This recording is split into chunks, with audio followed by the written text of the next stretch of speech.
You are now live. Good evening. How's everybody doing? Back again, Tuesday night. Tuesday. I really, again, never know what day of the week it is, but I do believe it's Tuesday because we're back again tonight.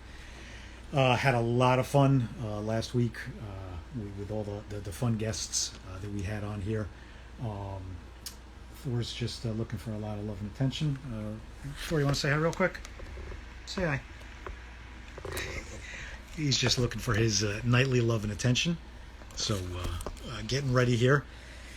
Waiting for Kareen to pop on here and talk about a couple of things. Again, what we're doing here, kind of like a stranger danger type thing. She's picked out guests for me. So far, they've all been an absolute home run. So that's the concept. She picks out the guest. I have no idea who I'm going to be talking to, what it's going to be about. That's the fun of it. It's just amazing how you can just have a connection with someone. And again, this is almost kind of easy because, again, this all comes back to doing a lot of things with Donnell, and a lot of the connections are from Donnell Rawlings. So it's almost kind of easy because everyone that I'm meeting through someone else, it really is. It's just a very smooth connection, very easy. We are going to jump right into it. Kareen, I'm going to hit your request. Come on in here. Let's get chatting, babbling with the Bearded Babble.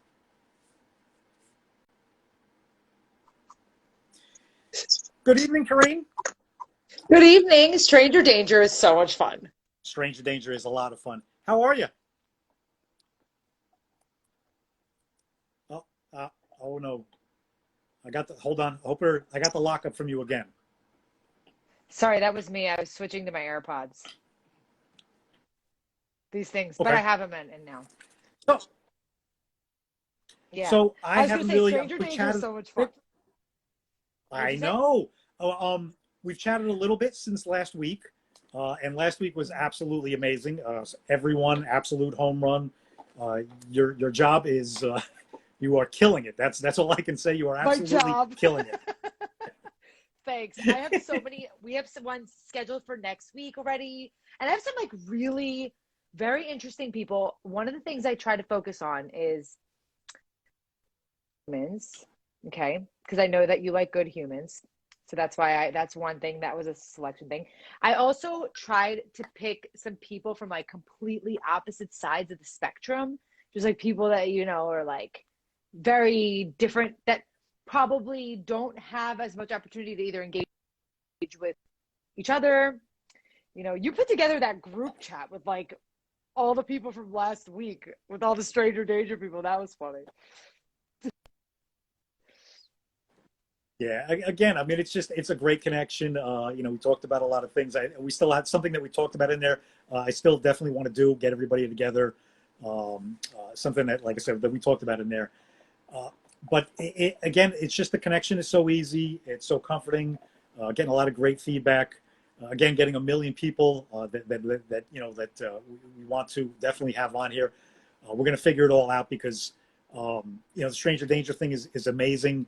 Whether I'm going to have some guests on, or again, whether I'm just going to send you some people and you just throw them in the mix, and I have no idea when they're gonna be in. Mm-hmm. I think that's the fun of it. I really enjoy just like setting it up with like people who you have no idea, and my friends who I reach out to, like, hey, and they're like, well, what is it? And I was like, well, I'm like, it's kind of like no one's gonna know who you are or what you're doing or whatever. You're just gonna show up. So I kind of enjoyed this process. I'm not gonna lie. It's really fun. And now we can all meet in Jamaica with all these new friends. I love when all my good friends connect with each other. Yes, yeah, absolutely. Like I said, it's almost too easy for me because it's not the same as just getting. It's I know that it's coming from a connection from you. So again, it's like I said, it's the connection of the energy of the people. So it's almost kind of easy. It's like I really look forward to these. I have like zero fear of it going bad because I just know it's going to go in a different direction each time, and it's just a fun ride. Yeah. So earlier you had asked me if I have any hints about tonight. What do you mean by do I have any hints about the Stranger Danger thing? Like who's going to be on? Exactly, like any direction, any like little Okay. So it's funny because I actually told these people, like, I was like, oh, you can look at his Instagram now, but don't follow him so he doesn't know who you are and he can like never track you down or know anything about you. Um, Not really. I will definitely chime in the chats if I have to out. Um, yeah, I don't know. I mean, I think you've done a great job at like trying to get to know the folks that I've connected you with in the past. Um, and they also had really good feedback about how you made them feel, which is cool. So Yeah, that's anyway, and how was that's your what it's day? about. It's my day was another one of those just weird, kind of crazy. Today was actually a day that I kind of took a little bit for myself because I needed it because it's been nonstop with the crazy weather here, with the snowblower breaking and me constantly shoveling day after day. We haven't had nursing a couple of nights because of that too, so it's been a lot of late nights. And it really just it was getting to me this past. It was good that I had a couple of days off just to try to get back to me, but it was really running me down and I was getting dehydrated and I was getting really sore and really tired. And then today, all I did today was drink water. I usually try to drink one of these things a day. I've had at least this is probably my third one now. So if at any point we get up and you see the background change, you may be in the bathroom with me because I don't know how long I've been. Like I said, Oh I've God, been just make sure you put it on all mute. day. That's really funny. I mean that's just the flow of it. I mean, if that's where it's got to go, if it's got to go to the bathroom, the show's going to go to the bathroom. The show must go on, as they say, and that's what we're going to do. Well, hopefully you have a good enough stranger danger guest to be able to, keep the conversation going. I do actually have a girlfriend of mine that I'm going to bring her on at some point in the future. Actually, there's two of them. I was telling one of them about it. I told her to bring them both on, one after the other. One of them is very quiet, so you're going to have to like poke her to get information out. The other one is exactly the opposite. You can go to the bathroom, whatever. She will still have a conversation, by she could have a conversation by herself for like solidly 6 hours. That's a They, fun night. That's definitely what I'm looking forward to because again, like I said, complete opposites. How's it going to go? And again, it's going to be fun. That's all that I will try to guarantee. It's going to be fun. so I did this thing like earlier this year. Actually, I did this thing called Stranger Danger, where I did kind of random happy hours where I brought somewhere between like 8 and 12 people together on a Zoom, and we all just kind of had a conversation. No more than that, because then it gets too big. But one of the exercises that we did that was kind of fun was people had to like guess what other people did, like as jobs, and that was interesting.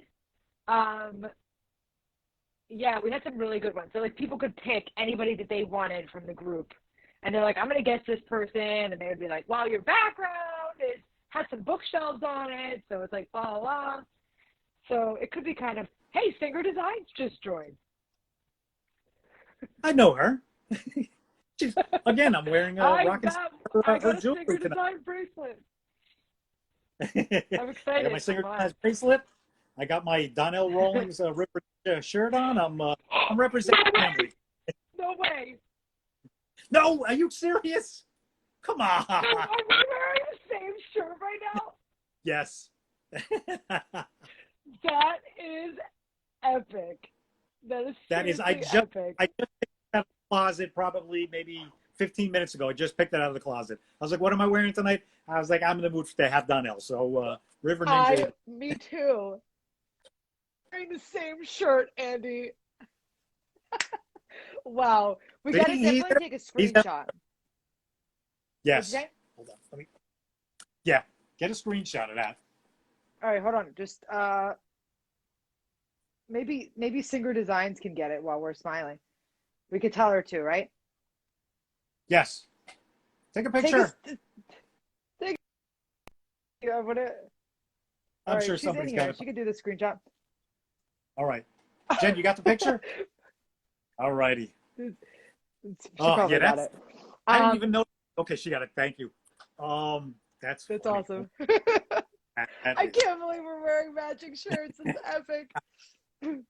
That is And really funny. usually, the past couple of nights, we usually chat before we go on this, but we didn't have time tonight because we both kind of just, I like sent you a message like 2 minutes before going, just sat down, ready to go. And you said the same thing. Otherwise, we would have done a quick FaceTime just to talk about, you know, some things. And we didn't even do that tonight. And here we are, River Ninjas.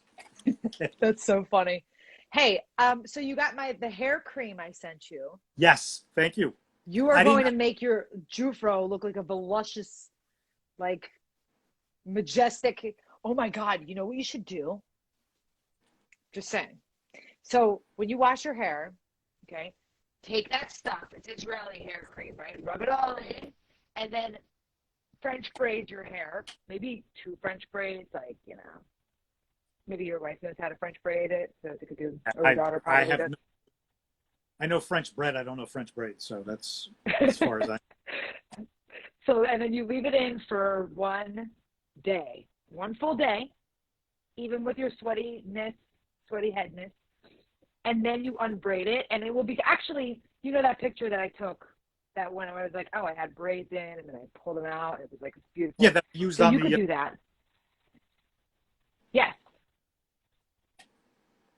So that's what we should do with you. Yeah, I gotta do something. Today I just sometimes I use, after I put my beard oil in, I just rub a little bit of beard oil so it gives it a little bit more, tones it down a little bit. So today it's just beard oil in there. But I know too, I was talking to my wife too, and she was cracking up too. I said that when I told you about it, you said how often do you wash your hair? And I said every day, and like your response was exactly what her response is. But it's that you're a psychopath. Like, why would you do that? It's a terrible, terrible idea. It's my metabolism. I sweat like a lead singer of like a rock star band. I mean, I'm just a sweater. And I just always feel that I just need to, you know, shower every day and wash my hair every day. Yeah, I get it. But the natural oils for like you got to let it, that's when it's like, it starts to, oh man. But so you haven't listened to your wife's advice when she told you not to wash your hair so often? No. As long as it doesn't look greasy, right? So like that's the thing. It's greasy and dirty is not cool. And like most people, and I want to say people, but like a lot of women kind of know this because like if they grow their hair out, they'll know. Like there's some people whose hair gets very oily very quickly. They need to wash it every day. But if your hair is not the case, now this will, like I said, it always appears. It's like dreadlocks. Yeah, but it'll just get down and it'll look I'll look homeless real fast. I mean, I look homeless now, but I'll look even more homeless if I don't wash it for a day or two. It gets pretty bad. That's funny. Oh man. Well, I hope that with this new hair product that you have, it's very fancy Israeli hair product, you know, I hope that we'll be able to get you to shower the same amount. Wash your hair less often. Yeah, I gotta do. It's getting getting wacky, but again, I just let it go and have fun with it. So. Oh, I can't wait to see what it looks like with this nice new hair product. Yeah, it's gonna smell so good. You smell it yet? No, I haven't even opened it. But tomorrow night I'll have it in. I'll definitely use it tomorrow, and tomorrow night will be the reveal. Can you like video when you're like brushing it through your hair and like, you know? I'll see if I can do it outside with like the sky in the background, and maybe get like a fan going, and we'll make it really over dramatic, and we can. I mean, that would be cool, but your hair is probably going to freeze in the midst of it. Like, that is true. We are in the 20s here, I think, right now, so it's that won't. Mm-hmm. Hey, are you getting the COVID vaccine? I personally want to wait a while. Like I said, we're on such lockdown in this house. I mean, we have probably one of the tightest bubbles you could ever imagine. I mean, no one comes in or goes out. My own gut feeling on that is yes, but I think I want to be one of those people who just waits a little bit, as long as possible, just to make sure that side effects aren't a problem. Yeah, that makes sense.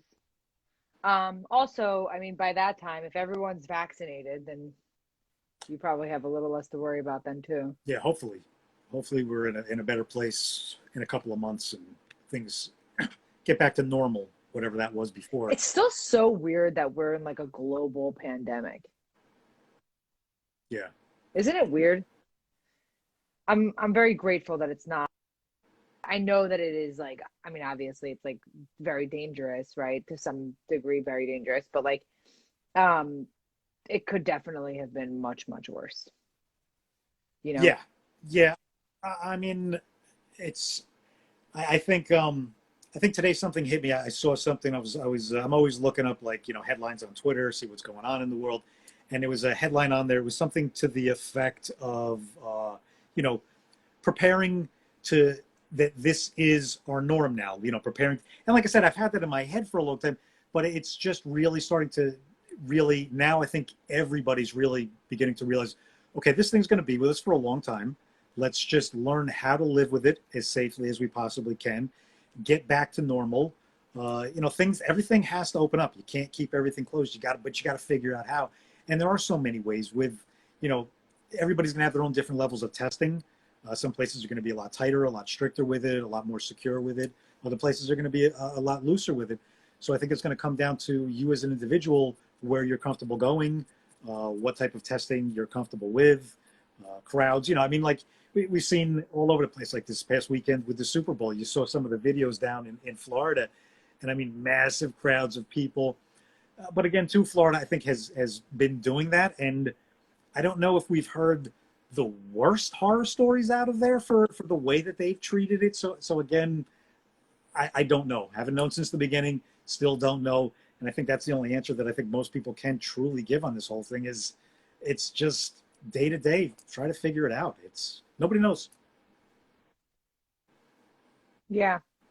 Yeah, that makes sense. It's just still strange, you know. It's like global pandemic. Like it still feels surreal when you like walk down the street and everyone's got masks on and you're like, "Oh my God, it's a zombie apocalypse." Like, you know. But Yeah. like I said, I think it's still like I think we're still pretty fortunate that it's still like not as bad as it could have been because well, I'll tell you, the person who's coming on in a couple 2 minutes, uh he had COVID. So you know it's a he. Okay. So the person coming on is a he. That he had COVID. And it's like, so many people had COVID. It's like the guy on this t-shirt had COVID, Yeah, exactly. Like, so yeah. So I think it's just like it's scary because like I feel like it could have been even more contagious and more, you know, if anything, maybe it's just as for hopefully not something worse, but to be able to handle these kinds of things. Yeah. But it's some Absolutely. scary stuff. Yeah. Are you ready for Stranger Well, I mean, Danger? again, I am absolutely ready for Stranger Danger. Let's get this thing rolling. You let me know who's jumping on, and we're gonna get the babble going. Okay, so um Berglund is who you're gonna bring on. I didn't hear you. Of course, when you said Tim the name, I lost you. Tim Berglund. Tim Berglund. Okay. Yeah, you're kind of breaking up, but I think I will find it in the thing. I'm gonna poke you out, and I'm gonna bring him in, and I will. Are you coming back on afterwards? I can, and I'll go to a place with better internet. Okay. I will talk to you in a bit then. Okay, bye. All righty. All righty. Now I'm gonna go on here. Tim Berglund. All righty. We are waiting for, I believe it's Tim Berglund. We are going to find out. Tim Berglund, is it? That's me, Tim Berglund. That is you, Tim Berglund. Very nice to meet you. All I know about you so far is you are a he, which appears to be correct. That is correct. And that you had COVID. And I had COVID. Is there any other part of my medical history you'd like to discuss? Because it's AMA tonight, you know. So let's talk about me having COVID. Yeah, it was. It sucked. When did you have it? it was kind of early to mid-October. Okay. And I was, you know, we kind of did contact tracing of our own and figured out how it happened and everything.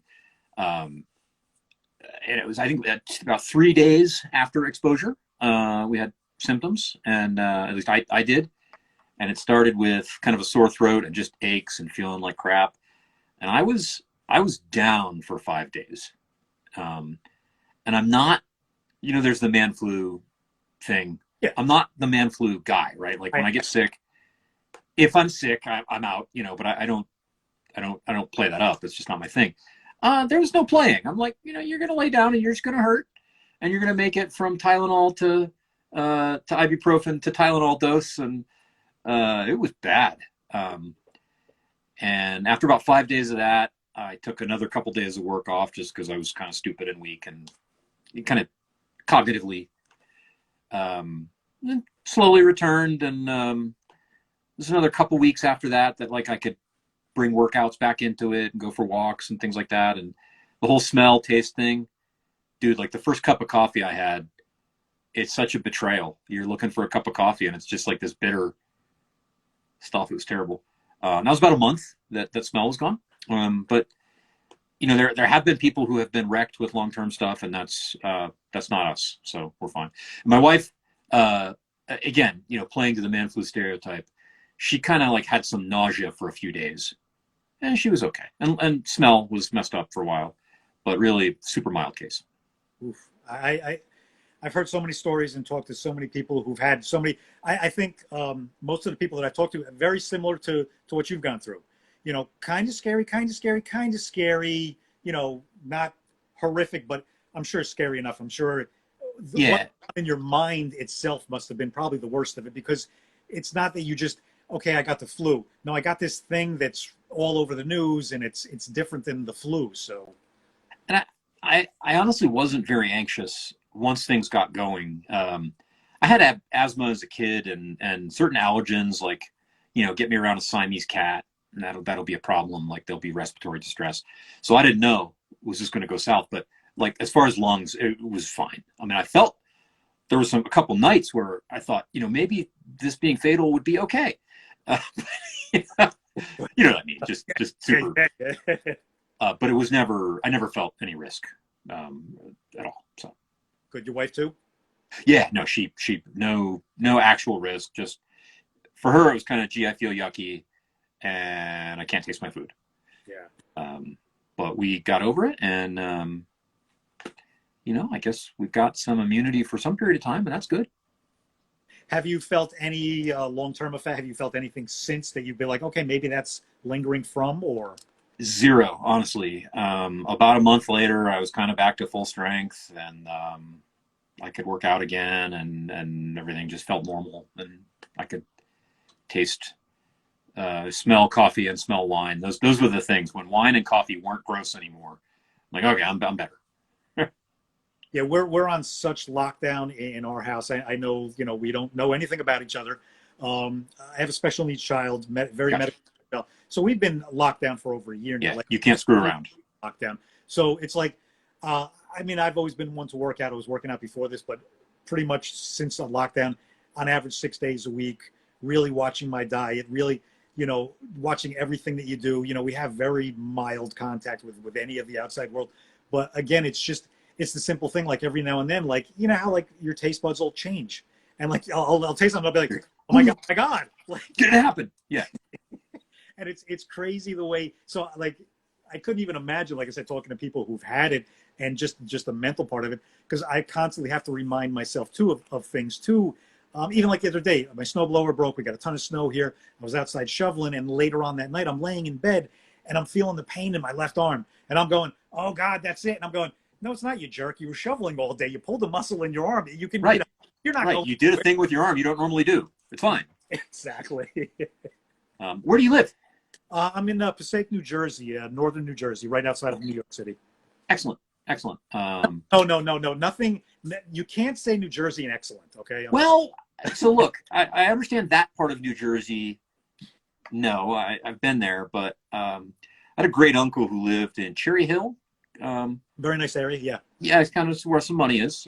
That's Ralph. Ralph is still with us. Love that guy.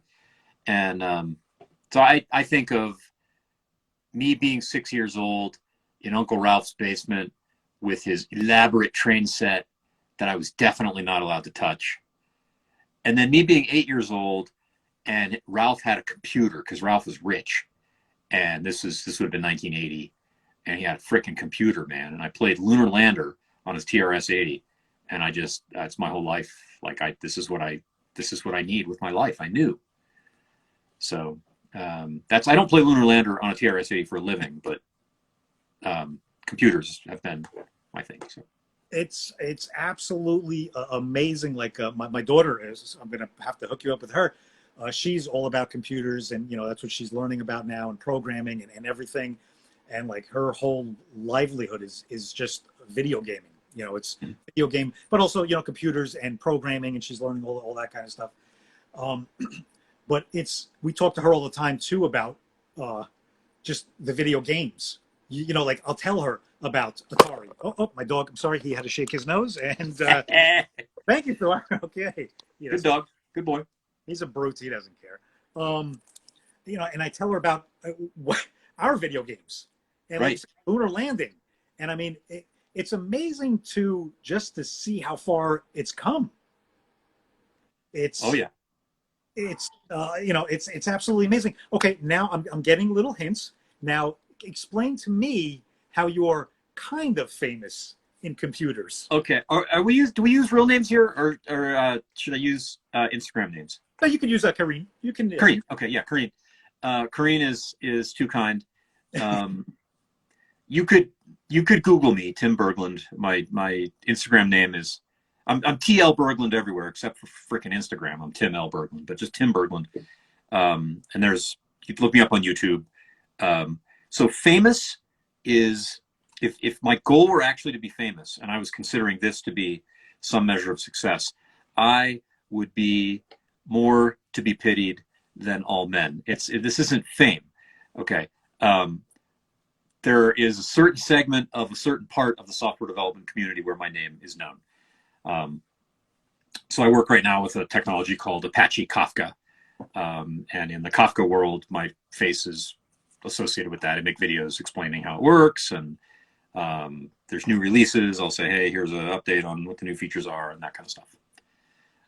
So I would not, Karine is very kind, I would not say famous, but you can look me up on YouTube and you can see this face, now, some with the beard, some clean shaven. What is your area of expertise? If you could explain to me, because I'm going to say it wrong. I'm going to say Kafka's? Kafka, like the author. Okay. Like the Czech guy, except not the author. Okay, so things happen in the world. This is a good test. Let's see if I can do this. I like this question. So there are things that happen, and there's two ways of modeling what's going on in the world. And it's when you write software, particularly like business software, you're making a model of what's going on in the world, right? And there's two ways of understanding what's going on. One is to know what's true about everything right now. How much money is in my account? What's my address in my user profile? My shipping address. What is the current temperature on my smart thermostat upstairs and the sensors? Like those, we call that state. What's the current state of the world? So I could understand the world by saying, what state is it in right now? But I started with things happen, events happen, right? So I could also understand the world by collecting these events and just keeping a log of them. Like, here's what happened to my smart thermostat. Every minute, the temperature and humidity changed, and I'm going to remember that. Or, my shipping address was this address in Littleton, Colorado, and then it wasn't. Something happened and it changed. So I can, hey, shout out to QZeus, who just joined. That happens to be my son. So we were talking about video games. We're going to get back to video games. I'm going to talk about QZeus. Anyway, things happen. And so you might model the world in terms of what is true right now. You might model the world in terms of what is the series of events that have led up to right now. And so Apache Kafka is a piece of data infrastructure that does that second thing. When you want to model the world in terms of remembering what has happened to get you to now, it's software that does that. Now, here's the cool thing. You use it all day, every day in apps and websites. You cannot avoid it. But you will never know, and you never should know. It's like plumbing. In fact, the plumbing analogy works really well for Kafka in a lot of ways. But if you are touching plumbing as a homeowner, something has gone very wrong. If you're touching a piece of ceramic or stainless steel or something, manipulating the interfaces, great. You're placing an order on homedepot.com or something. I think they're a Kafka user. Or Roblox, your kids are playing Roblox or something. They're Kafka users. Oh. You're doing the program. Behind the scenes, developers have used Kafka to make the parts of that program talk to each other. And they've done it through this kind of event-centric view of the world. So being here right now, you're somewhat responsible for us actually talking in a way right now. You're a piece of the puzzle. A piece, and I, again, Kareem's being kind. Small piece of the puzzle. What I do is my team helps the developers who build stuff with this thing, helps them be aware of Kafka, understand how to use it, be excited about it. We're kind of like, hey, you have problems. There are these crazy business stakeholders telling you to build things. You don't know how to build them. You're under all this pressure. Here is a tool that will make your life easier. And there's a completely free version. Of course, I work for a company that sells a thing based on it, but it's also like, hey, here's an open source thing. We just want to help you be successful. Wow. That's, and how did you get into, like growing up, like what was your thing? Like, what did you want to get into? Like, how did you specifically get into that? Gotcha. So as a little kid, super nerdy little kid, like before my family had a computer, I did stuff with electronics and built circuits and, just that kind of kid. Got a computer when I was 10, which was a VIC-20. We were early adopters. This is, I can disclose my age. I do what I want. 1982. This big blizzard in Denver, 3 feet of snow, and I got a VIC-20, and I never looked back. I learned how to write programs on that, and then another computer and another and another, and I went to school for it, and it's just what I did. And more recently, typically, you don't, this is a sensitive topic, but there aren't a lot of, by middle age, people who start their career as software developers are often doing something that is not directly that. Not everybody. There's still plenty of dudes and women who are of a certain age who write code for a living, but a lot of people don't. And so my career drifted from I write code to I teach people how to write code to I'm, building teams of people who do this thing where they help developer communities understand the technology and be excited about it. Wow. And it is, like I said, it's very amazing because that's exactly what my daughter is doing now is the technical school that she's going to. She's basically going for computer science, and it's all code. And like I said, she's been doing it for years. She's done some online stuff too, but it's amazing, to see just how code works. And like I said, someone like me, I'm not that handy. I don't understand it. I'm just one of those people, but I'm learning it through her, and I'm learning the basics, and I'm learning, and it's amazing how one little thing and nothing will work. Oh yeah, it's incredible. Machines are not the same as minds. Minds get messed up and we miscommunicate, but we're so flexible in trading ideas, and machines, it's not like that. So, and you were talking about video games, and I just happened to see this shady character named Qzus scroll by on the bottom. That's my boy, literally my son, who's all grown up. My wife and I are empty nesters. And he didn't have that same, I saw a computer when I was 10 and I never looked back. I mean, he grew up with computers in the house, obviously. But when since he was developmentally capable of holding a video game controller, he's had a video game controller in his hand some portion of the time. And and there's plenty of parents who don't like that. You think, it's a waste of time. It's terrible. The beautiful thing is he's an indie game developer now. Wow. And he's able to do things artistically with games that I'm able to understand. Like, he can explain them to me, but to get the kind of inside jokes that he built into his last game, you have to be a native speaker. I'd speak with an accent, and you could tell me the joke, but I'm not going to get the joke. And he builds all this kind of artistic subtlety in that wouldn't have happened if he didn't grow up with a controller in his hand. So basically, shout out our parenting. Yeah, very nice. And again, I mean, this is the both of you. I'm definitely going to be reaching out to the both of you with questions from my daughter, I'm sure. Excellent. I mean, it's like I said, and I understand where you're coming from. Something that I mean, I've always been a gamer, not like a huge gamer, but I've always enjoyed video games. So when gaming came into the house, you know, it was okay. I played it for years. Again, going back to my son real quick, when he was recovering from a lot that he had gone through and a lot of his rehabilitation, one of the first things they said to us was it the Wii at the time? I think it was the Wii at the time. They were like, you should get a Wii because it's mobility. It's, you know, and it was like, I don't need an excuse to go out and buy a gaming console now. So, you know, it was that. And then as my daughter started growing up too, it was a lot of, was she spending too much time video gaming? But we spent a lot of time. We always talked about whatever video game. I mean, she plays some wild stuff now. You may be involved with, I'm sure if I said a game, you're like, oh yeah, we do that, whatever. I mean, some of this stuff is wild and it's crazy, but we were having a conversation about one of the games she was playing the other day, and it was a first-person shooter game. It was a little bit rough, but she kept saying, and I think the second time she said it, I stopped her and I thanked her for it. She just kept, it's a game. It's a game. That's the one thing. It's a game. You know, if you're talking to your kids and you're spending time with your kids and you're having fun with them playing whatever they're playing, and no matter what level it's on, entertain it, enjoy it, have fun with them, and it's just a game. You know, if you're letting your kid get wrapped up in this world, then it could become a problem. But spend time with kids. It's and the way games, I mean, so like the ethics of this and intersection with child rearing and everything. My wife and I were talking about this with movies the other day because we're empty nesters and we're frankly pretty conservative. Cuses would probably affirm that with what kind of movies our kids could watch when they were little. But everybody's different, right? Like we were just recently interacting with a family that was like a 6, a 4, and a 2-year-old, and you can't just say this is what's appropriate and this is what's not. I mean, there are some kind of absolute limits that we'd all agree on, but it's very much family relative and child relative. And it's the same thing with games. So, like, no, I don't think you should probably have a 4-year-old on your bloody first-person shooter. That's probably, I would say no.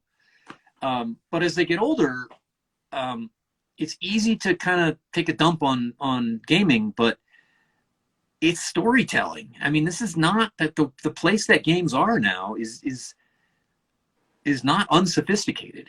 And especially as a family activity, man, that's money. When the kids were little, you know, Sunday afternoon, we'd come home from church, we'd play 2 hours of Age of Empires on the network of just this smackdown. You know, it was wonderful memories. So no, I'm a big fan. We have it's funny because my daughter just recently went through the old Xbox, going through some of the gaming worlds, and like we were like Minecrafters. We have worlds built in Minecraft that, I mean, we literally spent weeks, months on. So like we can spend hours just going and talking and remembering about like when we did, and you know, that was years ago, you know, and it's just it's wonderful memories just looking at that and the things that she built and the things that I built and the things that we built together that we worked on together. So again, it's nothing but good memories there. Yeah. And yeah, now if we get into like a shooter game or something like that, we have some fun together. Again, it's just bonding. And again, the storytelling, the graphics. And again, too, going back to the bonding again of just she and I. Because again, I start bringing up the stories of Caterpillar and, you know, Pong and the horrors that I had, you know, the game that the console that you had to take out and blow on the bottom of it and put back, hope that it worked. And okay, no, not this time. You know? Yeah.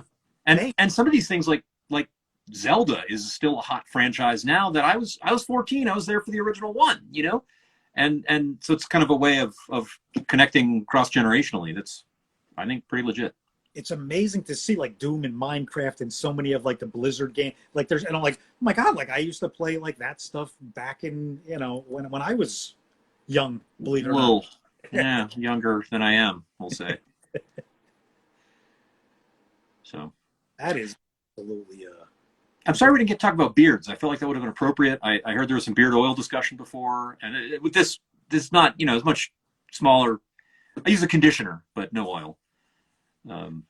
Yeah, it's between the hair and the beard. It's everything is just kind of like ragged. It's like a homeless, animal from the Muppets look. I don't, I'm I just, think it's a good look. I want you to know, one man to another. I think it's a good look.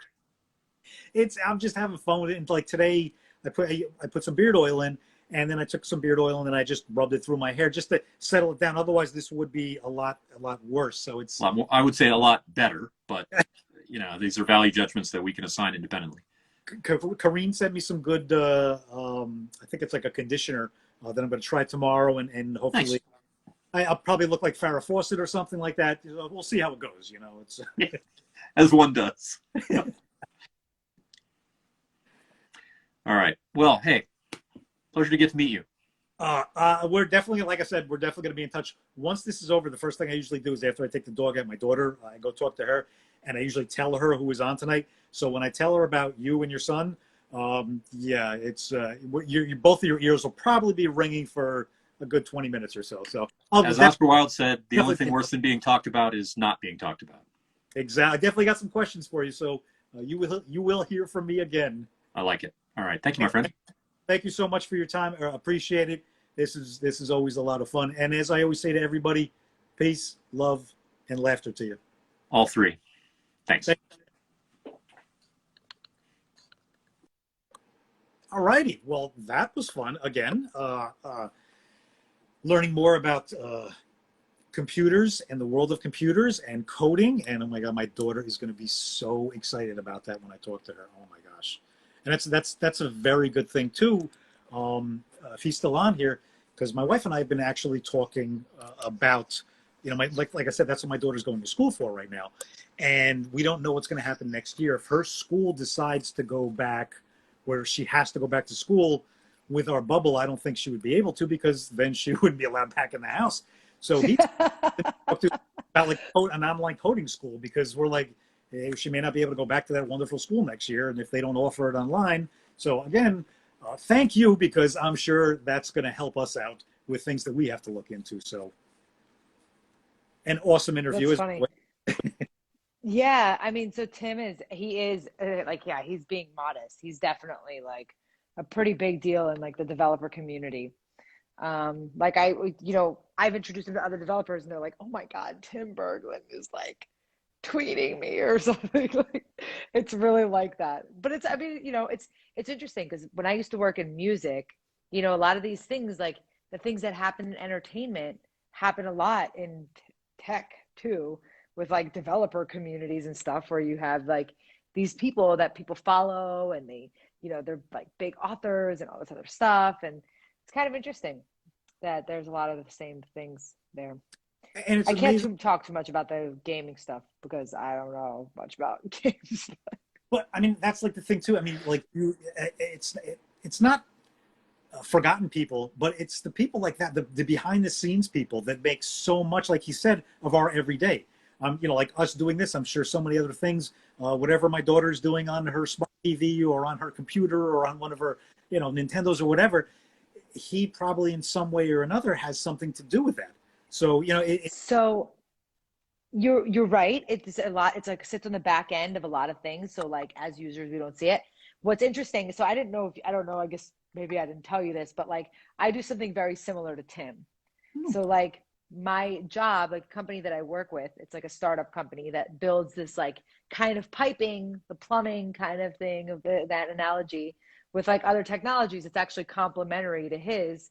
So like there are people who use both of our technologies on the piping side. And my job is to manage the communities and do some like marketing stuff too. But it very much lines up with Tim. I've actually scheduled him for a bunch of talks. We had a couple webinars with hundreds of people coming and stuff in the last couple of months. So that's been cool.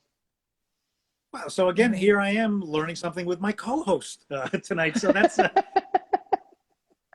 you can you can learn something new every day. I mean, that's you're never too old to learn something. I'm old, but not too old. Getting too old, but not there. So again, thank you for being a part of. Again, we forget that how many people are behind the scenes doing so many things that we just don't know about, and that's really important. Yeah, it's true. The plumbers.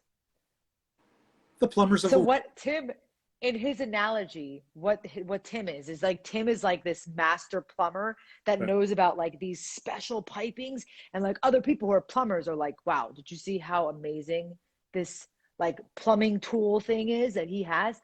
And like he teaches all about it. So he's got all these like guides and tutorials.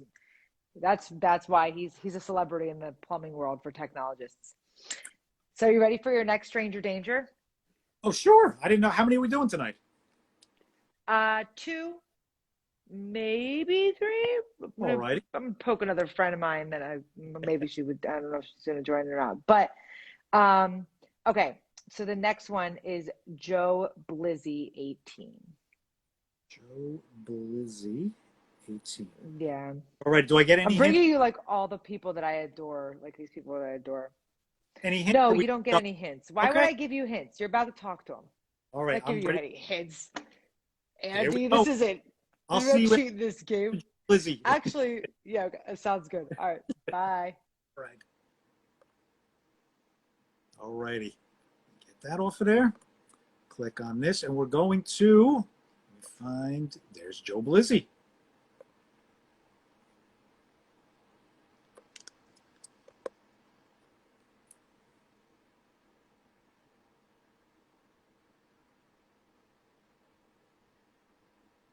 I need some waiting music. Dun, dun, dun, dun, dun, dun. Dun, dun, dun, dun, dun, dun, dun, dun. I know, I'm sorry. I'm just trying to do some like hold waiting. The dog is even. He's not even happy about it. So we're waiting. And there we go. Joe Hey, Blizzy. yes, sir. How are you? How are you doing? Can you hear me? Yes, I can. Can you hear? Can you hear me? Yes. Yes, yes, I can hear you pretty loud and clear. Good evening. Yeah. Good evening. How are you? I see the bed thing is. I'm trying. I wish I could get my bed to look half as long as yours, but I'm still trying to grow it. Just Still trying to grow it. keep going. That's all I can say. That when everybody says that, I just say, just you got to get through the itchy phase and just keep going with it. Don't stop. Okay. Okay. So, Okay. Well. Joe Blizzy, Oh, you wanna? as you know, this is this is a setup thing by Karine, and I have no Yeah. idea anything about you. So we're just going to talk, and we're just going to learn, and we're just going to find things out. So tell me a little bit about yourself. Well, small business owner. Own a barbershop in Queens, Jamaica, Queens. It's called Barber to the Stars. Also have a music production company called Jokey Entertainment with me and my partner. Well, the barbershop business I've been in for a long time. And the actual barbershop that I currently own now, been in business for like 16 years. So, yeah, we've been surviving and holding on through this COVID situation. And, we just trying to keep continuing to do good business and keep our clients and try to find some of our clients that we lost during the pandemic.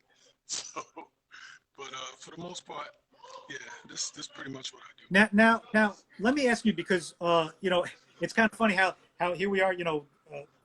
Corinne and I connected through Donnell Rawlings, the barber in Seoul. If you've seen that, the barber all kind of ties together. But now now you of all people, you probably have a million stories. I mean, a barbershop. Listen, that's where it all happens. Yes. That's where. So Yes. what now?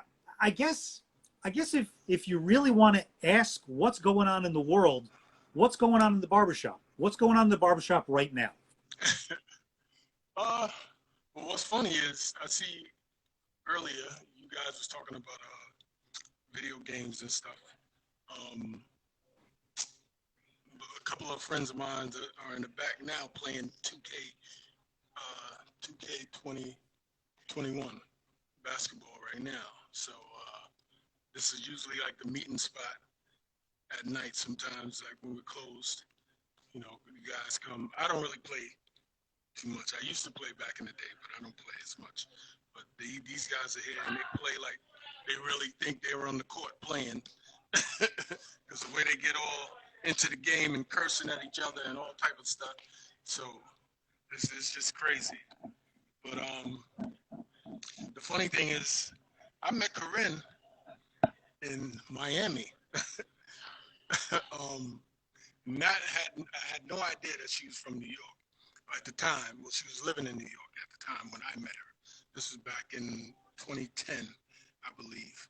Yeah, I was out in Miami, and I think I was coming from a nightclub or somewhere, and we went to go grab something to eat, and met Corinne at like this food spot, and then we just kicked it and exchanged numbers, and we've been cool ever since. And Corinne knows everybody, so and she puts people together. So it seems like that's her job. She always puts people together, and you know, I met a lot of people through dealing with her, and she's been a good friend. And we're both Geminis, and so that's pretty much how I actually met Corinne. So, and that was in Miami. It's just amazing when you connect with it with another energy, you know, that you just, you don't know why, but you just connect to another energy. You can't explain it sometimes, Yeah. but there's just something there, and you just become friends, you become family, you know, and that's what this time is about. I think it's about finding people that you connect with, finding the time to do, and that's wonderful that the guys are just hanging out in the shop, you know, trying to live that NBA dream, even though you're not on the court, but it brings back reality. It brings back normalcy, and we all need that normalcy right now in our lives. So you know, Exactly. that's important. And again, too, I could just imagine, especially you said your barbershop's in Queens. Yes, Jamaica, Queens, yeah. So I mean, like I said, I could just imagine the stories and what goes on a daily basis just in there. And the energy that you have in there it's got to be fun. It is fun. It is fun. You meet all different walks of life, of people with different occupations, from you know, policemen, firemen, you know, all the healthcare workers, and you know, the corporate people, and you know, it's just a diverse clients, diverse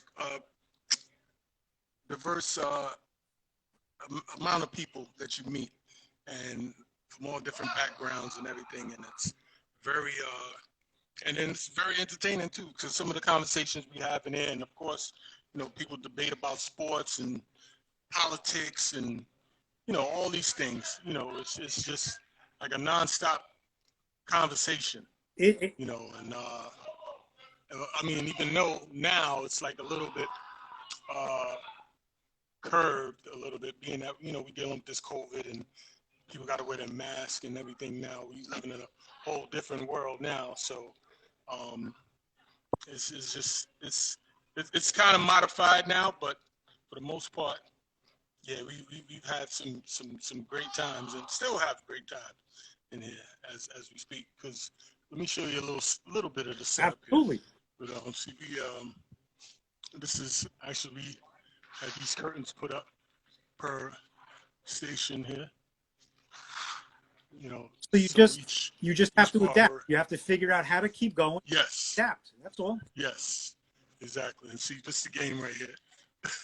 This is the game these guys are playing in here right now. But yeah, for the most part, man, we have good times in here, and Corinne actually has been here a couple of times too, and she's seen the place, and so yeah. What could you do with this mess? What shave it off? Yeah, I mean, we could do something with it. You know, it depends on what you want done. You know, I don't know what I've been. Like I said, I'm just locked in the house for over a year now, and I'm just having fun with it. I don't even care. It's just Yeah. So I mean, even with the barbering situation too, it led me to some opportunities to actually travel and go on tour with hip hop artists. So I've actually been to Africa and Europe and Germany and all these different places through my skill, and you know, and it's actually led to some good opportunities. So wow. you know, You're like a bar. you never artist. know what it could do. You're like a barber to the stars then too, huh? Yeah, well, that's the name of the shop. So that's what I named the shop. Wow. Actually. So that was the name. That's the name I came up with, and it actually came into fruition. And yeah, so I've been pretty fortunate, and I haven't been on the road for a while, but for the most part, yeah, it led me to those type of opportunities. So I'm very grateful and I'm very blessed That's to beautiful, beautiful, beautiful thing, man. That's wonderful. And how long have you been cutting hair? Wow. Professionally, 30 years. Wow. 30 years. Yeah. Yeah, I got an opportunity from a person that used to cut my hair as a kid. He gave me my first opportunity to work in his shop. I actually asked him for opportunity to get a chair in his shop, and he blessed me and allowed me to work there. And I started with him, and then eventually branched off and got my own spot. Me and my partner June. Yeah. So we've been here holding on. Amazing. How important Yeah. is, I mean, like everybody talked, like I was asking you before, like the barbershop will let you know what's going on. How important is it, again, going back to my brother Donnell, his role in Soul, I think it was very important, that scene. I think it really showed the barbershop and how important the barbershop is and how important the barber is. I mean, like, like I said, honestly, I can't say the word barber and you believe me right now because it's been years. But I mean, years ago, I used to go like every 2 or 3 weeks, clean cut, all these different styles and everything like that. But a barber is an important part of someone's life. You're almost like a therapist. Yeah, and we hold that badge real tight to our chest, and it's a lot of great relationships that's been made over the years, and it's I wouldn't change it for the world because I've met so many people over and have so many great relationships, and it really hurts when you lose someone that you've been dealing with for years, and you hear something that happened to them, and they passed away or whatever the case may be. It really, really touches you because you grow that bond and that relationship with that person, individually, and it's unbelievable. It's unbelievable because some of these people I look at as like family. I look like as family because they come and support me every week, and I'm grateful for the support. And so I never take that for granted. Never take it for granted. That's an amazing thing, and I mean, I think we're all dealing with loss on different levels, especially more now than ever with everything, the way that the world is going on. But I think what's important, and especially I'm sure in your situation too, is you may not even realize it, but like I said, like the movie pointed out, and like thinking back, a barber is a highlight. It's not, I got to go get my hair cut. It's, if you have a barber, I'm going to get my hair cut. You go in there with a smile. You go, when you see your barber, you say about, hey, Joe, it's the connection that you have. So, looking back, it's important to look at the good connections that you've had, the good conversations that you've had with those people, and you keep those memories going. And I'm sure the barbershop, there are a lot of spirits kept alive just in your barbershop, because I'm sure people are always talked about. Nobody's forgotten about. People, always. Oh yeah, for sure. You always keep the good energy going. For sure. And yeah, like I said, we've had some great people that has come through and passed through and continue to come through. And like I said, I'm grateful for everything. Even though, like I said, it could be better, but why complain? We still here. Like I said, about 16 years. We in April. So God is great. That's all I can say. Tell me about where we can find that. Tell me the address. Tell me the name. Tell me where we can find you or and the store on social media, the shop. Shout it out. Yeah, the address is 12909 Merrick Boulevard, Jamaica, New York, 11434. Barber to the Stars is called. The telephone number is 718-341-0101. Also, Jokey Entertainment, which is my production company, my partner, NOYZ, Noise. We've been doing that for like professionally since 2006. We've been working with a couple of artists such as rap artists like Jim Jones, Joel Santana, Okay.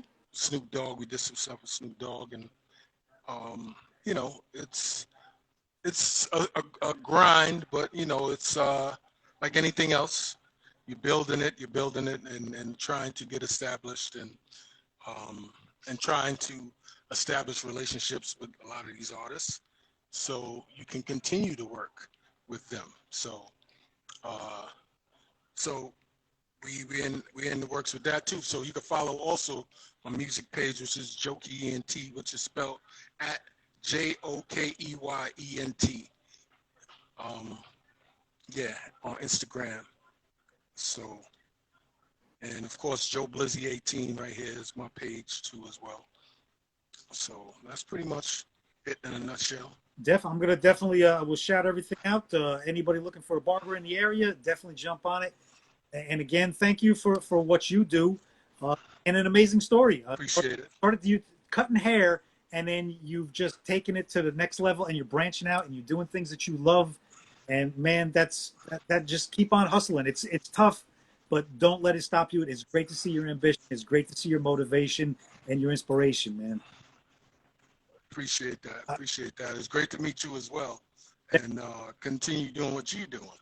I know you're doing your comedy thing, so keep going and keep growing. You know, so that's all we could do is just keep going and let God lead the way.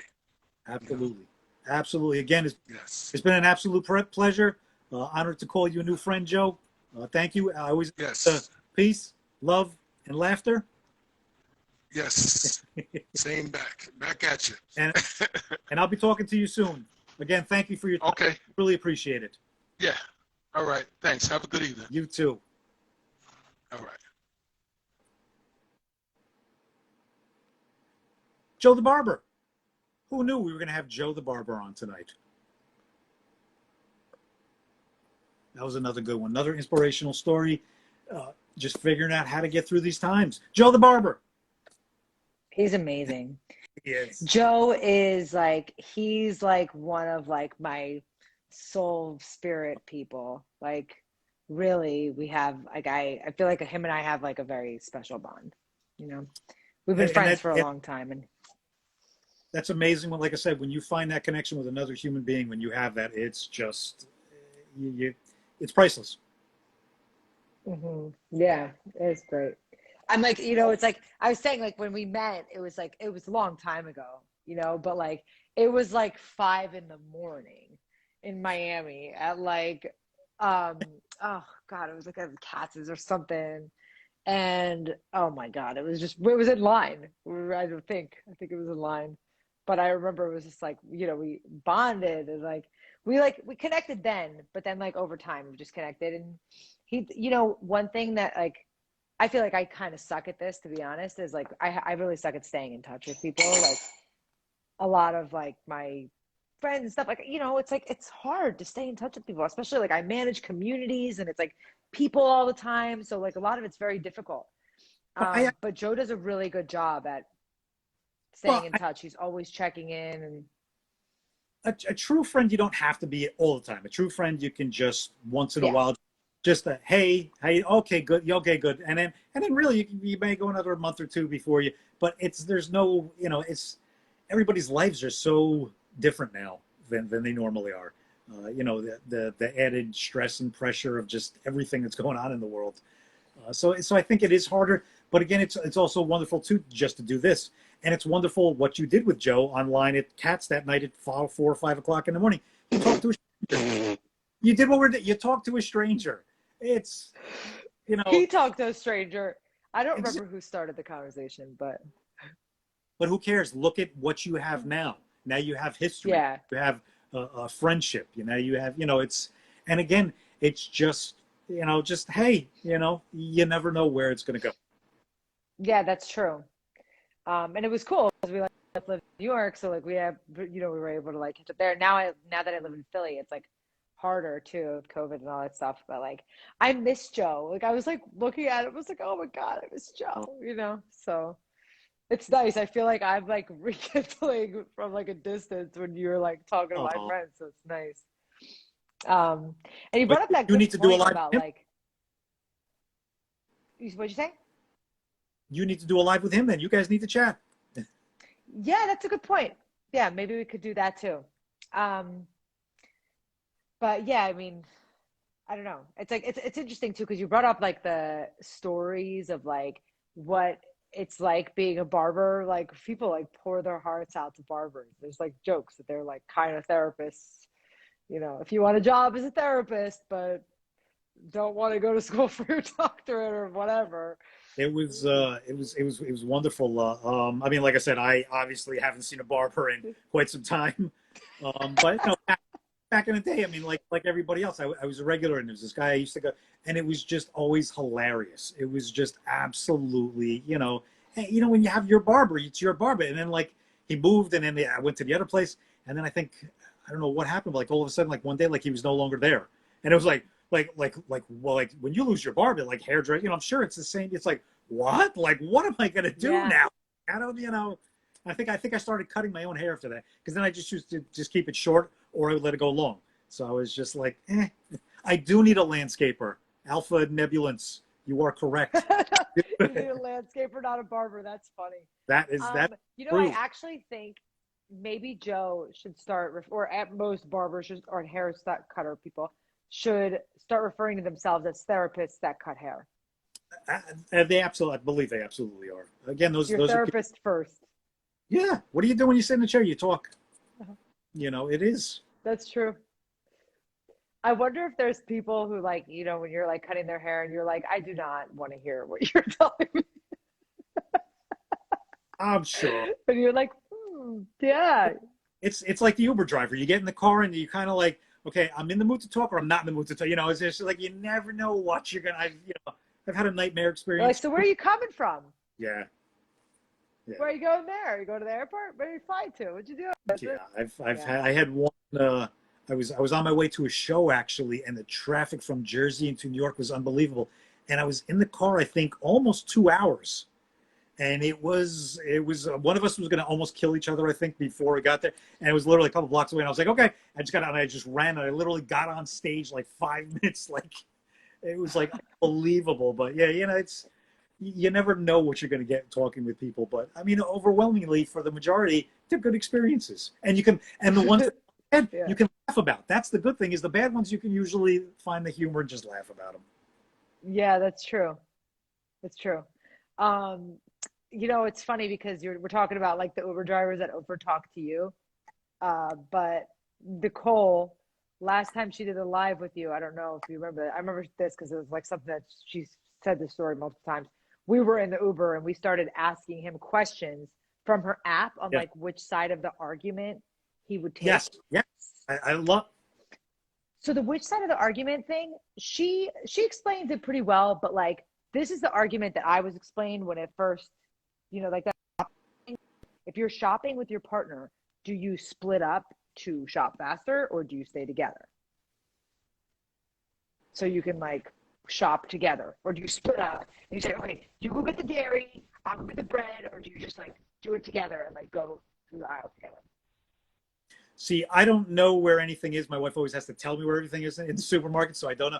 I think when we used to go shopping together, I mean, we don't anymore. But when we used to, I think we would stay together. And if I wanted, like the cereal aisle was dangerous, I would probably go to the cereal aisle and the snack aisle on my own. And then you come back, you have a better chance of keeping the food once you've already grabbed it. So there is another guest. Okay. And it's somebody who you've already had in the past, but I thought I'd bring her back. Absolutely. So it's Absolutely. Treehouse Ops. Absolutely. Treehouse. Bring you in. Nicole. All right. Treehouse. We're going back to Treehouse. All right, cool. I'll see you shortly. I'll talk to you in a bit. Okay. Ready? Get this. Let's see here. Treehouse. Nicole. An old friend we met last week on here. And here we are again. Look at, see, now it's like an old friend now. Like the first This is the cozy episode. Exactly. The first like Treehouse Ops. Is she shooting from tree houses? I didn't know what was going, but now we know each other. Yes, and since then I've made friends with the Greys, and they took me to their lair. Oh. You know, silver themed for you. Alien talk. Yeah, I still got to get Denver on from Kid Stance. I still got to get him on, and we got to do some alien talk. And Yeah. again, yeah, I think this is the year of aliens. I don't know why. I'm hoping. I'm hoping. We gotta hope there's something out there that's interesting. Yeah. You know, after sitting inside. But yeah, so Kareen just messaged me like, "Hey, do you want to go chat with Andy?" And I'm like, "Is it cool that I'm slightly high and we're draped in a blanket and watching Survivor?" I'm just not draped in a blanket or watching Survivor. Otherwise, we're on the same page. So yeah. And yeah, these are like two of my favorite things to talk about these days because I just got these like droppers that literally feel like alcohol. Like you put like 6 or whatever it is, 6 to 25, depending on how you're feeling, in like whatever drink you want to have. And it ends up feeling like you're just kind of tipsy, but then you sleep really well, and then you're not actually drinking, so it's amazing. And my friend like makes them on the DL, but he's like a chemist, so he knows what he's doing, and it's like this really cool stuff. I just heard helps you sleep. I suffer from, if you can't tell by the purple underneath my eyes, I am probably one of the worst insomnia sufferers.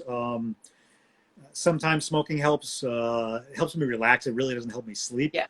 So I'm always looking for something that will help me sleep. Well, there's the legal CBD version as well, so we could just send that on over. But literally, like when I do the CBD, I end up like comatose. And I have CBD dog treats, so we do them together, and and we're both just like, it's hilarious. But yeah, I honestly, in the past 2 months since I started doing this, have barely drank at all, and it's really changed like kind of how I feel, like my health and like general motivation, and like no hangovers. It's great. Wow, I definitely got to get my hands on some of them. Yeah, I stopped drinking years ago. I'm like one of those people who'll have like a beer at like a picnic or something like that. But Yeah.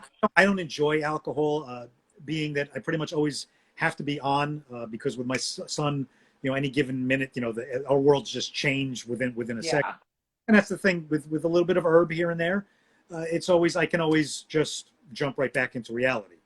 Where alcohol, and in the next morning too, like if you go out, you have a good time, too much to drink, it's painful. It's with some weed, there is no pain. It's you wake up the next morning and that's it. You're good. That's all.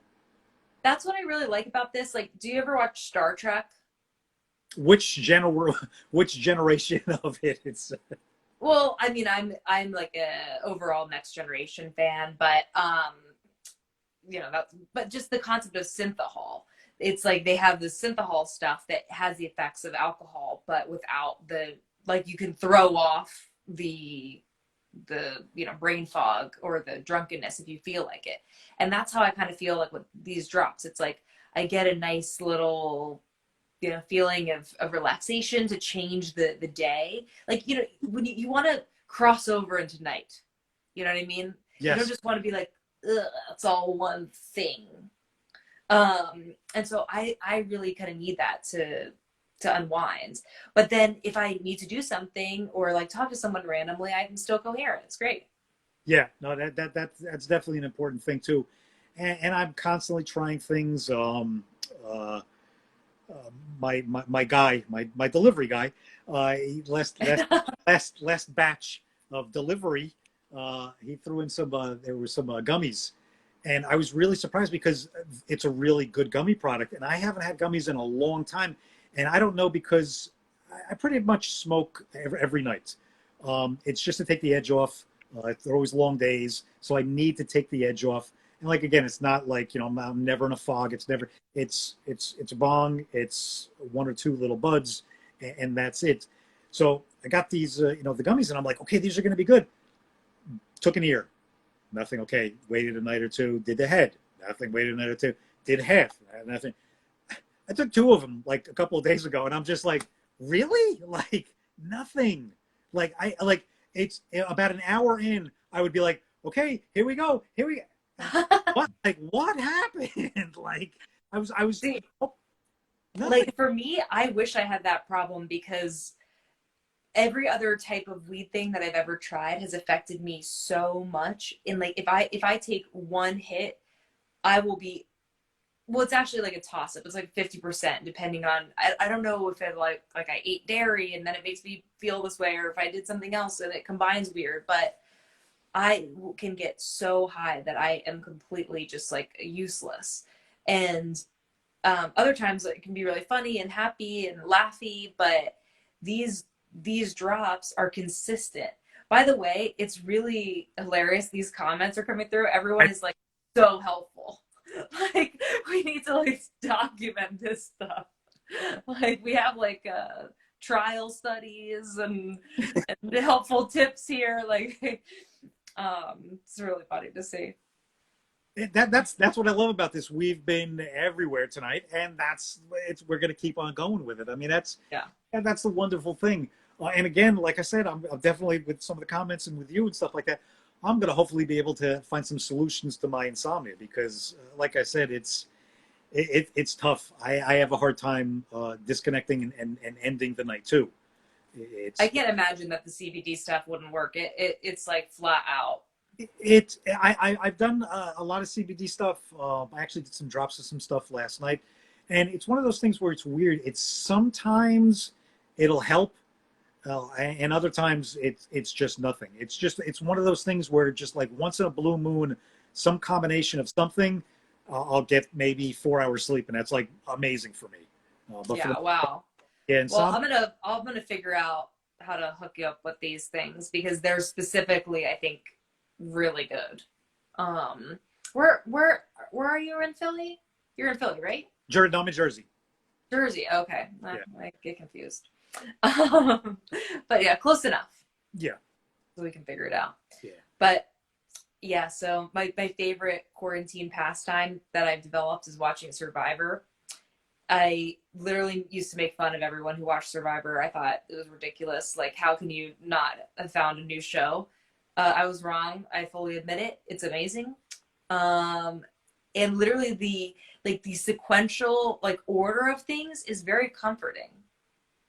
But enough twists. Like it's really nice to watch in quarantine times. Have you ever seen it?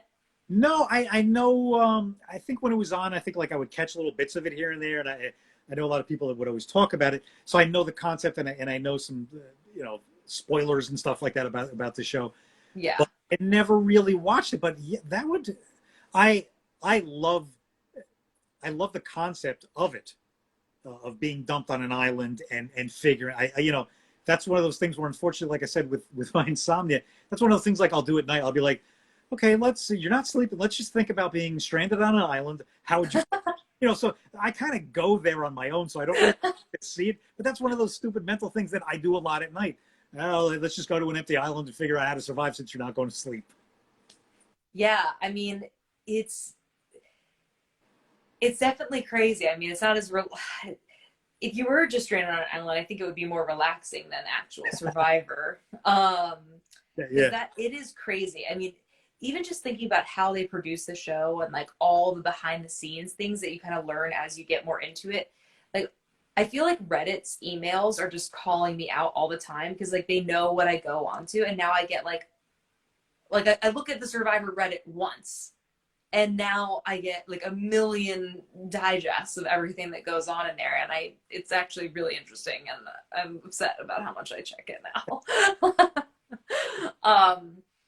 But yeah, like the stories that they tell in there, and the social like implications, and seeing how like leadership pans out in different scenarios, and like what people do that's effective and what people do that's ineffective.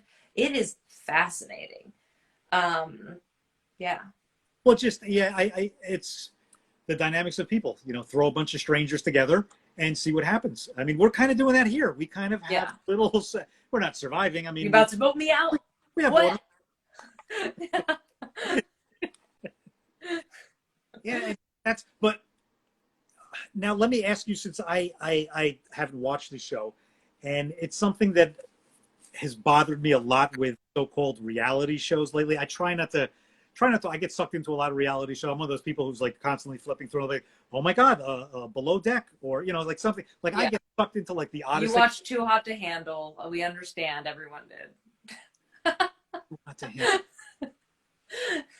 That was like it was one of the really trashy ones that came out recently. I'm sure I probably, like I said, I'm one of those ones, and then I'll get like stuck on it. I'll be like, oh, this is, and it's like, no, because reality TV, you could just, there's so much of it is not reality. It's so scripted. Yeah. Some of the stuff that happens, it's like, it's. But what was your question? What was your question about it? Do you think it's scripted, or is it real? Do you feel it's more real than scripted, or a little bit? I don't think that it's scripted at all, really. I think that it wouldn't even necessarily make sense for it to be scripted. Like, I mean, because, well, there's of course certain bits, like when he announces stuff and what they, you know, think about certain things, like they prepare stuff and they say it, like Jeff, the host. But as far as everybody else, I'm sure that they definitely stoke tensions in some way, or they, even the challenges, like, I wonder, you know, if they change things depending on what's going on in the season, if they choose to do one challenge over the other, you know, something that would perhaps like, oh, okay, let's get some of these people out, like that would increase the odds. But I have heard also that everything is planned well in advance, which does make sense, because these things are like huge, you know, huge scenes of challenges, or you have to construct stuff and you have to have a schedule. So yeah, I definitely don't think that anything's scripted. And also, these people are playing for money. Like, they're playing for that title, and they want that. And you know how it's progressed over the years, where initially it was just this crazy show and very old school and like this kind of, you know, have you heard of it type of thing, where later on, like, these people have grown up watching Survivor, and it's what they've dreamed of their whole life, which is really crazy to see. Wow, yeah, that's I didn't realize. I forget that it's been around that long. Wow, yeah, that's interesting. 20 years now. Wow, oof, oh, I feel old. That's interesting. That's a whole different way of looking at it now. So they're not just taking people; they're taking people that, like you said, some people may have trained, have dreamed about this. They've been doing the insomnia thing that you do, but for actual Survivor their whole lives. Wow, that's interesting. That is very, very interesting. So I think what we're going to have to do, I think Corinne and I think we're going to have to get everybody over the course of time that it has been on the show and will be on the show, and then maybe drop us all on an island together and see what happens. Yes. So this is a very kind of, so I've been working my way. I'm actually just about to start the last season of Survivor, which is Winners at War. And it's all of the winners that have ever, like, only people who have won before are playing this. So it is like the ultimate battle. Wow. So I'm very excited. I actually would love like a lower stakes Survivor competition. So I think these, you know, post Corona podcast guest thing would be great, you know? Absolutely. I'm going to have to set that. I think we got a connection in Jamaica. I think we're going to have to make that happen. Yeah, like Karine can host it in her future treehouse, and then it will all come full circle. Exactly. Amazing. Yes. Oh, good. So are we going to talk about the Grays a little bit more, or where are we You going? tell me, do it. I'm here to learn. Like I said, I still don't know. We definitely got to do one night of just that. Again, it's just the way everything has been so crazy. It just wouldn't surprise me if they just came down and just said, "Hey, you know what? We've been watching you guys for a while." Like we're their reality show. We're their survivor. They're like watching us, and I'm just hoping they just come down and go, "You know what? It's getting out of hand. We need to change this show. We need to make it better."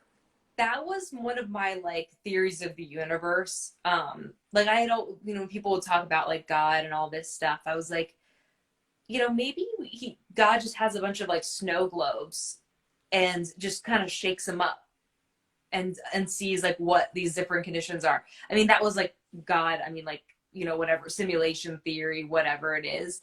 But like, how interesting is it to think of like there's a bunch of these worlds and they all just have slightly tweaked variables. And like, if I asked somebody this one time, like, if that was the case, what do you think our world would be optimized for? Yeah, like what would be our control variable? And that person randomly said, like, it always stuck out to me. They said chaos. I agree. I agree. I agree that this world would be chaos. And that's that's correct. That is definitely. It's interesting too. I'm doing a lot of like alternate universe talking, like with my daughter. Ever since like Avengers came out, she's been kind of like into that. She's into dream stuff and chakras and all that kind of stuff, and she's getting deep into that. But we do a lot of talking about alternate reality and alternate universe and the dream world, and what's real, what isn't real. It's very interesting. Just the thought process on so much of it out there. Yeah. And it's weird when you hear about, the freaky things, like, and just these crazy coincidences that happen. Like, I definitely like to, be a skeptic, but at the same time, like, I love magic. So I kind of, it's fun believing in those things for a second, or even just not smashing them down and kind of being like, I don't know, because they don't ultimately. We have to get Corinne, if you're still on here. We have to get who's it the other night when I was on with somebody, the magician from Peru was Ooh. yeah, exactly. I was like, she was like, oh, that's the magician from Peru. I'm like, oh, I want to talk to a magician from Peru. I want to talk to a magician, but a magician from Peru even better. Yeah. My you can ask my wife and daughter. They're not very happy. Like when we watch things that have magicians on it, like we like I'll sit and watch the beginning of like AGT and stuff like that, like the first couple of episodes, like with all the funny and the weeding out and all the chaos stuff. I like to watch magicians because I love magic so much that when I watch a magician, all I do is pick it apart. My goal is Wow.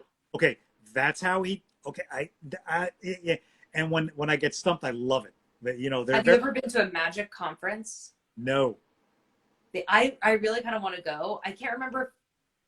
Like my boyfriend watches all these weird YouTube things, and we watch some magicians on YouTube that do really like cool artful stuff, and they go to these conferences. And I've always just thought like, man, like I'm really like I missed out by not breaking into the magic world, because there's like literally no women, and I feel like I could just like go in there and be like, whoosh, and it's just like right for the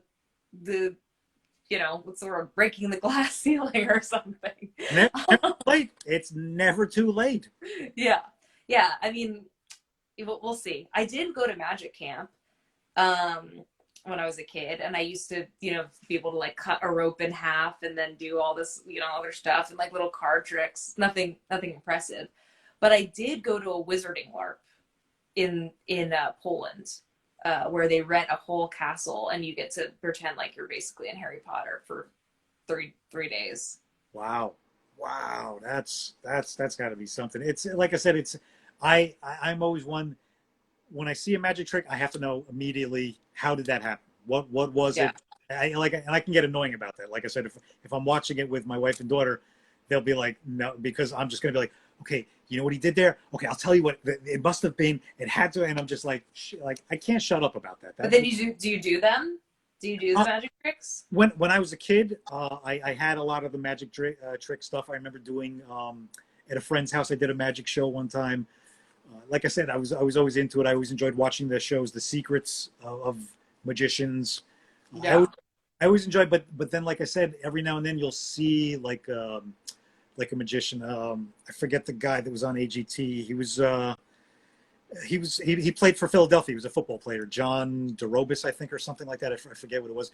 But again, when you see like certain people, I'm like, I'll rip apart. And then you see certain people like him who are just fast and who engage with you and kind of keep you here so you don't really see what's going on. You know, and that's the magic. Like, I enjoy the entertainment. I enjoy someone who has a great spirit about it, that's excited, has fun, and plays with it. And that's the magic of it, is the person who's doing it, because we know the magic doesn't exist. It's the magic of the person doing it. Yeah, and I think that you know, even just the skills involved, like, you know, the card handling, like, that stuff is amazing. I mean, I cannot believe the amount of control that people can have. And like, have you ever just seen those videos of people just kind of doing card handling? Oh, yeah. Like, what is it called? I don't know. Yeah, I guess card tricks, but not quite. I know what you're saying. There's like It's just like card freestyling or something. Like, and man, that is relaxing. Like, seeing all that stuff. But I couldn't even do like one of those bridge things where you for I think it took me like 8 years. So I don't have that skill. Well, it's like I said, it's never too late. You can learn, you can figure it out. The world is our oyster for things that you can do inside with a deck of cards. Yeah. And magic is everywhere. Yes. Yeah. Oh, all right. So I definitely got to get back to you about some sleep stuff. We're definitely Yes. gonna chat some more. Yes, we're gonna get you the goods. Yes, we're definitely gonna figure that out, because I definitely got to get some sleep one of these days, because this look is. I don't know how you do that. I'm like, me and sleep. Yeah. That's wild. You function, and I've been doing it for so many years. It's you function with it, so you keep going. But this is my recharge right here. This is my fun. So I know you should do a 4 a.m. episode. The next time we don't have a nurse for my son at night, and I'm up all night, I'm probably going to do an all-nighter, because I think I can go 4 hours. I'll probably try to do 2 4 hours back to back, just go 8 hours straight. Just wow. Well, I'm rooting for you. Yeah. Well, again, it's been a pleasure, and I hope you again. Like I said, I mean, that's the good thing about this, is just bring people back, bring new people in, just keep the chat going. We definitely got to do a Grey's night. We definitely got to do an Alien night. Yeah. So we're gonna people love this 4 a.m. idea. So yeah, exactly.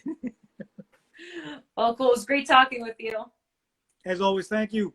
Peace, love, and later, and I will chat with you again. Yeah, absolutely. Thank you for all the good stuff.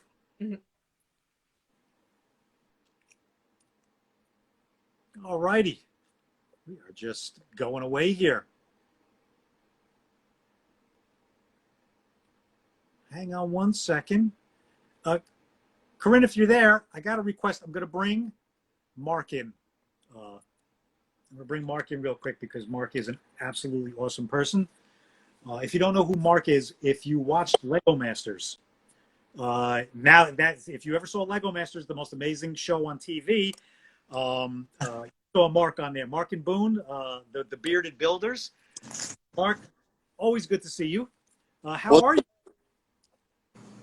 How you doing? What have you been up to? I know, like, me and you kind of chat here and there, but what's been going on with you? All right. Well, just work. A lot of work. And then more work. I don't know. Any builds? Do we have any crazy builds going right now? Oh, okay. We got crazy builds going out of my build studio right now. But I don't want to tell anyone about it yet. So. No. Secrets. Did Lego Masters get picked up for season 2? Yes. That happened recently? That did happen recently. That's right. Yes. Yeah, season That's two. great. I think they just got done with like casting. Oh, I'm like really dark right now. That's okay. How do you do this? Ooh, that's better. That's good, right? You That's like that? Yeah, that's good. It's all beard anyway. We just got a lot of beard going Yeah, on. there's so much beard. Like this is all that matters right here. Is like the pretty face up here. So now, are you going to be involved with season 2, I or can you not talk about it? okay. Well, I'm gonna do two answers. Okay. I can't talk about it, and I can't talk about it. So, yeah, We, definitely. I'm gonna be on like well, all of us like from season 1 cast is gonna be on all their like Twitter, Instagram, everything. We're gonna be just like watching season 2 like a hawk. You know that, yeah, like. yeah. Oh, okay. You're trying to fill our shoes. Okay, I get it. All right. So, how many of you can sing like Boone? Like, that's That's what I'm right. waiting for. Yeah, and then I want them to fly us down and then have a sing off. Oh, Yeah. I just stood there the whole time and I loved it. I was the one that actually said that Boone could sing. So, yeah. so if it wasn't for you, we wouldn't have had the Boone singing. We wouldn't have here we go, we're building with bricks now. That wouldn't have been for me in episode 3. They the only reason why that was going down was because we were like humming and singing songs that everyone knew. So we were like singing like CCR and AC/DC and all kinds of like songs, and they're like, no, you can't hum and sing songs people know. Oh, And so when Will came around and was like, what's your favorite thing about your buddy Boone? I was like, well, his singing. And then he just like, he knew, like, he was like, oh, I got it. Like, and then he like went for it. So he nailed it. He absolutely nailed it. Oh, that was always like the highlight of when Will came by. You guys, you knew there was going to be singing. well, I can't hear you. I'm outside. I'm sorry. All right, listen. I'm going to talk to you again soon. Always good catching up with you. We'll definitely set something up a better night. We'll definitely have it planned a little bit better, and we'll sit down and we'll discuss everything going on with you and everything going on in the world of Legos. Perfect. Sounds Always, good. I hope you and your family are doing well in the snowstorm.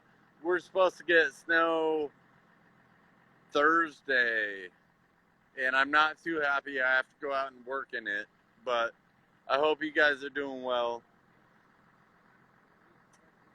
All right. yeah. Talk Hey, to you later. thank you. Always good to see you, man. Peace, love, and laughter. Keep building, keep inspiring, and keep growing. You too. Take care, Mark. Always good to see him there. Always good to see him. If you don't, like I said, if you don't know, that's Mark from Lego Masters, one of the amazing builders on there. Amazing inspiration, amazing story. Just a great guy. Just always enjoyed chatting with him. Just fun. And Legos was a big thing too. Like Lego Masters was a big thing during COVID. When we would watch Lego Masters, we would get together, me, my wife, and my daughter, and we would get all the Legos that we had in the house from years of all the kids stuff, put it into a giant bin, and we would have our own Lego competitions. We'd be like, okay, you got half an hour to build a house, but we would do it different ways. You could only grab a handful of stuff and use whatever you had, or you could only use a certain number of Legos. we always created up our own things while we were watching the show. So it was amazing. And then as the show was going on, I think I connected with Mark somehow about what we were doing. And it was like, you just connect because of something you're doing, because of a No passion. pun intended. No, Connecting. no pun intended. And then again, here I am. I'm connected to someone like that and so many other people, and it's just a fun thing, That's really funny. I actually have I have this kind of traumatizing story. Not really. It's not really a traumatizing story. When my brother was a little kid, he like never forgave me for this. He's always been like a huge, huge Lego fan, right? And he was probably, I don't know, 4 or 5, but he's always been obsessed with Legos, like even at that age.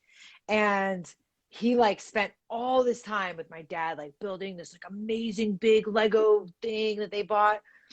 And then I came in with a pillow and I was like, pillow fight. And all the pieces went everywhere. And I don't think he ever forgave me for that. Like still now to adulthood, I don't think he's forgiven me. Okay, so now I'm going to tell you who you have to have as a guest on here. We're going to have your brother on here, and we're going to have to discuss this, and we're going to have to work this out. We're going to. I bring Mark in. We can have Mark come in. It'll start with me and you. It'll go to me and your brother. We'll have Mark come in. We'll talk some Lego therapy. We'll bring you. We'll just bounce back around, and we're going to get to the bottom of this Lego pain that you caused your brother. We're gonna work it out. It's really funny. That would actually be a really interesting idea. He does a podcast regularly. You said about hockey. Yeah. And he's very good at it. Like he knows his stuff for sure. And then he also started another segment that's really cool called Always Leveling Up, and it's about like working through challenges. And I feel like my vocabulary, my brain goes on fart mode at night. I just like don't know what words are. Yeah. If there was a brain mode that was fart, that would be my brain mode at nighttime. Yeah, I'm running on bare minimum. Third thing of water. I'm gonna have to go. How do you know? Because people from Lego Masters. What's that? How do you know people from Lego Masters? Like I said, it was just during last year during coronavirus when everything was tough, and that show came on, and like I said, we're Lego fans in this house, so we started doing our Lego thing. So and I posted it up here on Instagram, and like Mark saw it, I think Boone saw it, a bunch of people from I think Lego Masters, the Lego Masters page actually saw it, and it was like I don't know if they put it in their stories, and then like I started like just connecting like with Mark and telling him the story of how what we were doing as a family, how that was helping us get through this difficult time. And again, you just connect. It's here we are rooting for this guy, and we love and then now I can just chat with him. Like I said, every now and then we just go back and forth through the DMs. How you doing? How's everything? And again, it's just connecting. It's just that simple. Just talk to somebody, reach out to somebody. You never know where it's going to go. You never know where you're going to have a connection. And it just makes your life, like I said, I mean, all these new friends, all these people that I talk to, it enhances my life. It makes my life better. So, again, why wouldn't you talk to somebody new and learn a new story? So wild, though. It's still wild to me, that whole, like, connection. I was like, wait, Lego Masters? Like, that is so funny. That's really funny. And again, yeah, it's cool. Like I said, I mean, again, we all have connections in so many odd places. Like I said, here, my wife and I, just this morning, we're just talking about, okay, if my daughter doesn't go back to that school next year, we got to look for it. And here you are, somebody that's all about computers and coding and everything like that. And now I'm going to shoot him an email, a message either tonight or tomorrow morning, and go back and forth with him. So again, it's just amazing, the connections. You never know who's connected to who, but if you talk, you never know. Like Mercedes, like she thanked me so much for the two of you guys talking. Again, you just make connections with people that are like-minded, and it just goes. I want to connect with her again, by the way. That was an interesting introduction. Her and I had such an interesting conversation. She was like outside on the street walking her dog. And I was like, oh, do you want a video chat? And, Oh, reach you out to know, she's up all she's an all nighter, so you can reach as soon as we're done here. Reach out to her, and I guarantee you, she'll be up. speaking of all-nighter, you're going to Yeah. start doing 4 a.m. shows?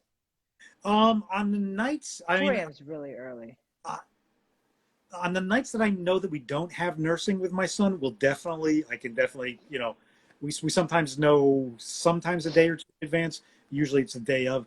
On those days, like I'll try to sleep during the day just to try to get whatever rest I can because I will be up all night. But yeah, I think I'm gonna because those nights I'm usually just on Amazon Prime watching a movie or Netflix, just watching something comedy or something. But if I could do this, I could sit and talk. I mean, I'm basically just in my son's room, so I would just have to have one light on me, and that would be it. I'll do an all-nighter. I'll tell you what, I'm probably not going to wake up at 4 a.m. to do the podcast with you, but if you wanted some guests, I can get you some very good, amazing international people. So, Cool. earlier we were talking about computer stuff, and like a lot of the people that I work with in terms of like on a technology, because I work heavy in tech. Like I basically do marketing to software developers, Wow. marketing and community build, but it's my entire community is all like data scientists, software engineers, like what Tim said, computer people. I did not know. Oh my God, Seth is here. I did not know this. Yeah, so I have a lot of them in Europe and actually all across like Hi, Seth. India and Japan. Hey, we should bring him in and say hi. Absolutely. Is he still on? Is he on? We give some really long podcasts. Probably good to keep it an hour or two. So Yeah, no, I gotta. I'm gonna. My kidneys are definitely screaming. All the water that I drank today. So, yeah, I'm definitely gonna have to cut it soon. But definitely, we'll definitely have him on next. Definitely bring him on, please. Definitely. Yeah, maybe in the next couple of days. Definitely. Am I not supposed to say that? No, that doesn't. Do we have lined up for tomorrow night? I don't know. We can do it.